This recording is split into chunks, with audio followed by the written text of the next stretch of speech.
Doctor ज्योति जी।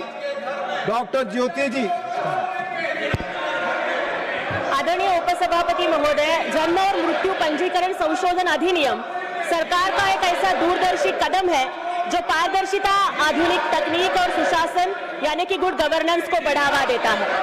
आज मैं जन्म और मृत्यु पंजीकरण संशोधन अधिनियम के पूर्ण समर्थन में खड़ी हूँ और अपनी पार्टी शिवसेना और अपने मुख्य नेता आदरणीय एकनाथ जी शिंदे साहब की तरफ से इस अधिनियम को पूरा समर्थन देती हूँ।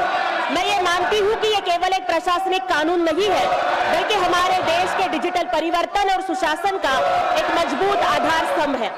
जमीन से उठकर आसमां तक का सफर तय करना है, हर एक नागरिक के हक का सही हिसाब करना है।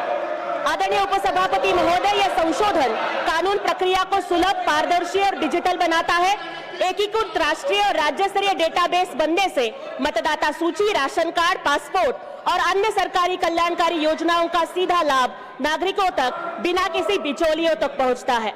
George Bernard Shaw said that progress is impossible without change and those who cannot change their minds cannot change anything।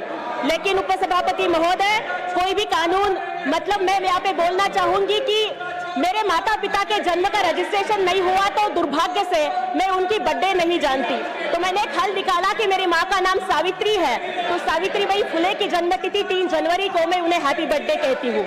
मुझे लगता है कि यह अधिनियम भारत के हर नागरिक को अपने जन्म और मृत्यु का पंजीकरण कराने का बुनियादी अधिकार देगा। उनके तक, अंतिम पायदान तक खड़े हुए लोगों तक सरकार की योजनाएं सुगम तरीके से पहुंचेगी और घुसपैठियों को देश से खदेड़कर देश की एकता और अखंडता बनाए रखने में ये कानून बहुत ही महत्वपूर्ण साबित होगा।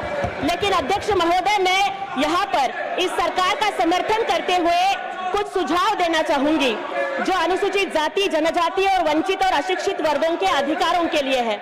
मेरा पहला सुझाव है कि नामांकन शिविर लगाए जाए, ग्रामीण, आदिवासी और स्लम एरिया में सहानुभूति पूर्वक दृष्टिकोण अपनाते हुए पंजीकरण शिविर लगाए जाए, डोर टू डोर सत्यापन हो, पुराने समय से चले आ रहे छूटे हुए मामलों में जी सर उनको बेहद सरल प्रक्रिया बनाए, जुर्माना माफ करे, आशा आंगनवाड़ी कार्यकर्ताओं का सशक्तिकरण हो।